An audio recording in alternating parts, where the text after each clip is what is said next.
Olá pessoal, tudo bem com vocês? Espero que esteja tudo certo. A gente vai começar a nossa videoaula e o assunto da nossa aula de hoje é sobre propriedade dos retângulos e losango. Lá no livro didático vocês precisam estar lendo a página 134 e ao final fazer os exercícios do 1 ao 4 mais o exercício 7 das páginas 136 e 137. Não esqueçam que é de extrema importância a gente fazer os exercícios para praticar essas propriedades, né? Colocar em prática esses conceitos que a gente vai aprender hoje. Então, vamos começar com as propriedades dos retângulos. Primeira coisa que a gente tem que ter muito bem claro é o que são retângulos mesmo, hein? Quem lembra aí o que é um retângulo?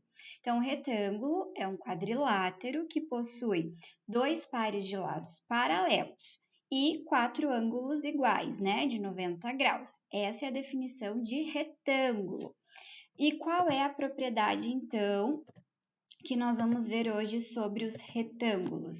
É a seguinte, que as diagonais desse retângulo, de qualquer retângulo, elas se cruzam, elas se interceptam no ponto médio e, além disso, elas são congruentes. Então, as diagonais, que é o segmento que parte de um vértice ao seu oposto no retângulo, então elas se cruzam no ponto médio e elas são congruentes, possuem o mesmo tamanho.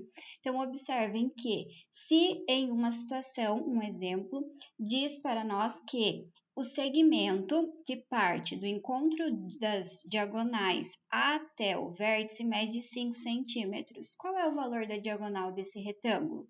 Então, como a gente sabe que elas se cruzam no ponto médio, se até o ponto médio mede 5 centímetros, significa que do ponto médio até o outro vértice também mede 5 centímetros. Então, a diagonal mede 10 centímetros ao todo, certo? Agora, a gente vai ver aqui um exemplo. Calcule o valor de x. Então, observem que nós temos um retângulo, foi traçada as suas diagonais e demarcado o tamanho de cada parte dessa diagonal. Então, eu tenho aqui do vértice até a interseção e da interseção até o outro vértice. Então, nós temos aqui que vale 5x mais 8 e o outro vale 18. O que a gente acabou de falar? Que as diagonais se cruzam aonde, galera? No ponto médio, isso mesmo. Então, como elas se cruzam no ponto médio, a gente consegue garantir que 5x mais 8 é igual a 18.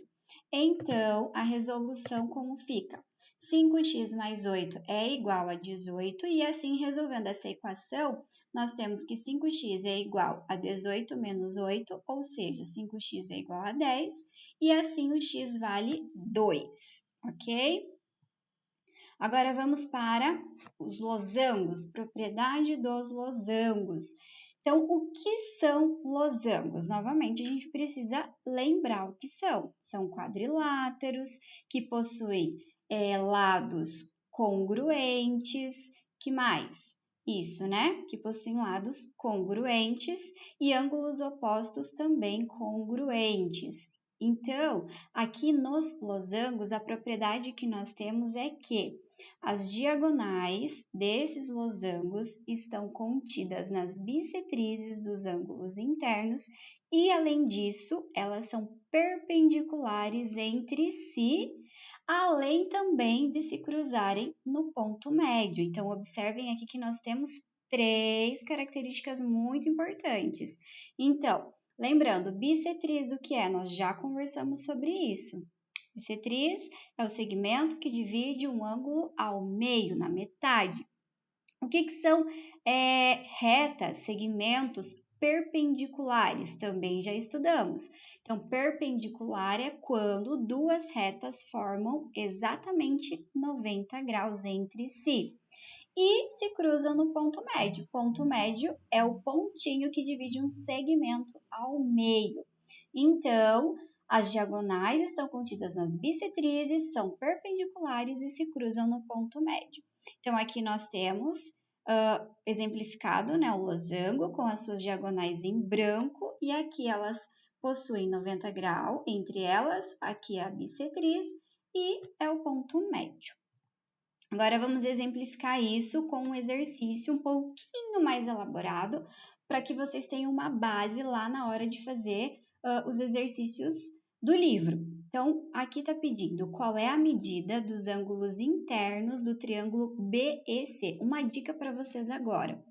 Todo exercício você precisa ler com muita atenção, especialmente esses que envolvem figuras, triângulos, ângulos. Identifiquem o que o exercício quer e identifique na figura, quando é dada, o que de fato o exercício quer que você resolva nessa figura. Então, observem que eu quero a medida dos ângulos internos do triângulo BEC. Então, eu tenho que identificar nessa figura onde estão esses vértices B, E e C. Então, olhem aqui nessa figura, é um losango, ABCD, foi traçada as suas diagonais, um ponto de encontro foi chamado de e demarcado um ângulo externo de 110 graus.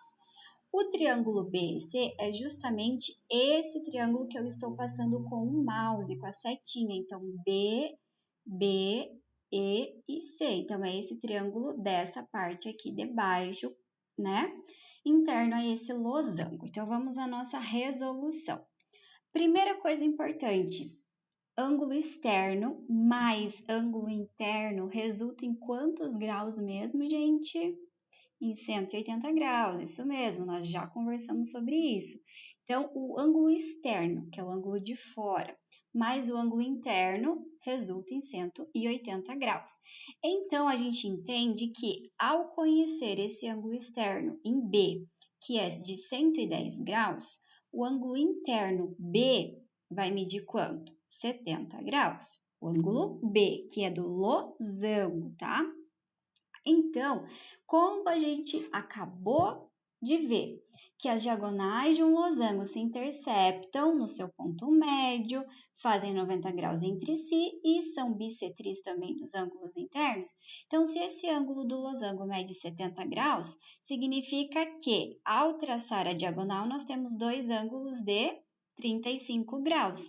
Então, o ângulo que nós queremos é o ângulo interno ao triângulo BEC, ou seja, esse ângulo aqui de baixo, que é o ângulo EBC, ou CBE, que dá na mesma. Então, esse ângulo aqui mede 35 graus, já descobrimos um ângulo do triângulo. Outra informação que eu acabei de falar, as diagonais formam 90 graus entre si, então, aqui nós temos 90 graus, né? Em qualquer um desses locais, em qualquer um desses ângulos. Mas o que eu quero é esse aqui, o ângulo BEC. Então, o ângulo BEC, ou simplesmente o ângulo E, porque não vai ter contradição, não vai ter dúvida, né? Sobre o ângulo. Então, aqui este ângulo mede 90 graus. Então, descobrimos duas medidas de ângulos. Para descobrir o terceiro, não existe apenas uma forma, mas a gente vai utilizar a ideia da soma dos ângulos internos de um triângulo, conteúdo lá dos triângulos que também está fresco na nossa memória, né? Então, a soma dos ângulos internos de um triângulo resulta em quantos graus? 180, né? Isso mesmo. Então, 180 graus. Então, se eu já tenho um ângulo de 90, já tenho um ângulo de 35, rapidinho mentalmente, quanto que é 90 mais 35? 125 graus. Então, 125 graus nós já temos de dois ângulos. O terceiro ângulo, só pode ser 55 graus, que é o que falta para completar 180 graus. Então, assim, este ângulo ECB mede 55 graus. E assim, nós conseguimos calcular os três ângulos nesse triângulo que estava interno ao nosso losango, utilizando duas propriedades que a gente estudou. Aqui nesse exercício, observem que a gente só não utilizou a questão de ser ponto médio, a interseção das diagonais, mas ela é extremamente importante também, tá certo? Então, essa foi a nossa aula. Eu espero muito que vocês façam os exercícios com bastante capricho e atenção. Qualquer dúvida, entrem em contato com a prof lá pelo chat ou pela nossa aula ao vivo. Não acumulem dúvidas, eu já falei isso para vocês. Não deixem acumular, porque isso não é legal, tá certo? Um beijão para vocês e até a próxima aula.